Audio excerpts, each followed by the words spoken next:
In this video, we're going to be looking at disinfecting a laptop computer. So nowadays, a lot of people are using laptop computers more and more than desktop computers to do their work. So here I have my MacBook. I use it every single day, and it gets used a lot, and often other people type on it. But we're going to set that aside for now because I have a little ergonomic laptop stand that I use, and it needs to be disinfected as well. Since it's being used daily as well, we're going to go ahead and give it a nice disinfection.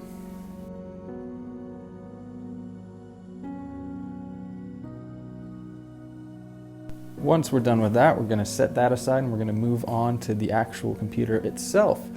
So I'll bring back the computer here, and basically Apple specifically recommends that you use a disinfecting wipe as opposed to a spray, because obviously there's a lot of moving parts in a laptop computer and you don't want to damage any of them. So here we are using a Roxton wipe, and we're going to wipe down the keyboard and the touchpad. So very gently, I'm just going to go over the keys, each of the keys, and I'm going to ensure that I get enough disinfectant on there that I'm doing the job, but I don't want to get so much on there that I'm damaging any of the parts.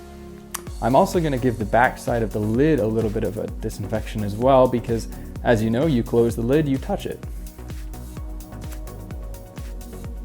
And that's pretty much all there is to it. So as you can see here, I've waited about 5 minutes for it to dry, and we're all good to go. Thank you for watching our video.